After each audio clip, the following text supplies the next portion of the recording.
بسم الله الرحمن الرحيم. marka ugu horeyso horta waxaan leeyahay inna lillahi wa inna ilaahi raaji'uun.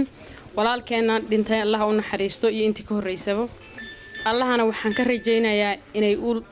arrintan ay u dambayso wariyaasha iyo dadka Soomaaliyeed oo la dilo. waxaan kaloon leeyahay dadka Soomaaliyeed oo dhulkaas joogo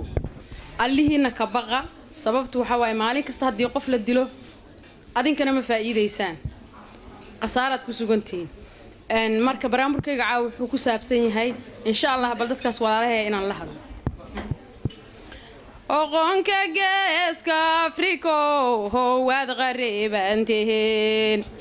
dad qalataayahatihiin aan qalbigu shaqayn haddaad qorayaashiya wax gaara hadkii haddaad qasheen dadkii yoon qalad lahaa hayn qorta laga jaraa midkii qaranka uu ka cabaha qunayaha qarxa midkii qaranka uu ka cabaha qunayaha qarxa qasqasta kuwa geysta oo maalin qura la qaban ayaa qalbigaygu diidon ka qayliha haddaad wariyaashii qalahaateen od quusanayn duqowdii la qohor jaraahayoon la quusanayn duqowdii la qoor jaraahayoon la quusanayn haddii qarankii la duumihiyoon la quusanayn dumarkii qaaxa lagu qasbaahayoon la quusanayn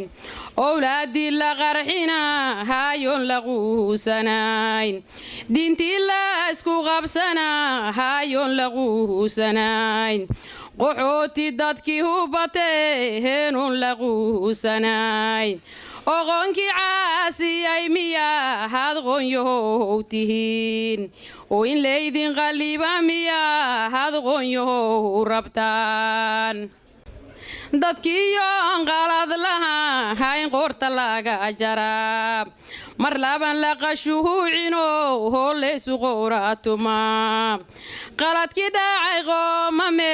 heeyoy qofnaba ku jirin qasaara ayaan arkaa qiimo badan lahayn qadartu waa qoranto waa qorshaha ilaah qof walba maalintoo dhimahaya ilaahu qoray haddaan salees qabano qalahadkeena aan la siixin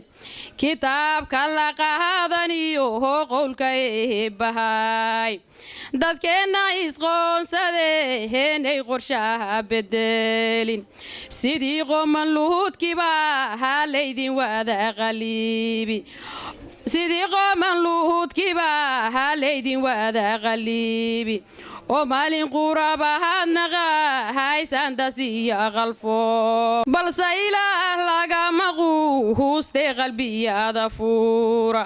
ka qoomameeya qalahadkii horood gasheen qoradan baynan la dilihin kii wax qaban lahaay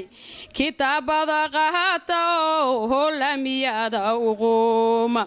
ilaa dhigii qulqulahay oo qalaala akhriya intii qabri ahaad digteen qadirka uu baryay qalqalka laga daayo mahadan qoxootiga quraanka akhriya ilaahaasay ma soo qubtaan haddii kala qoonyo qoman luhudkii suuga. Thank you.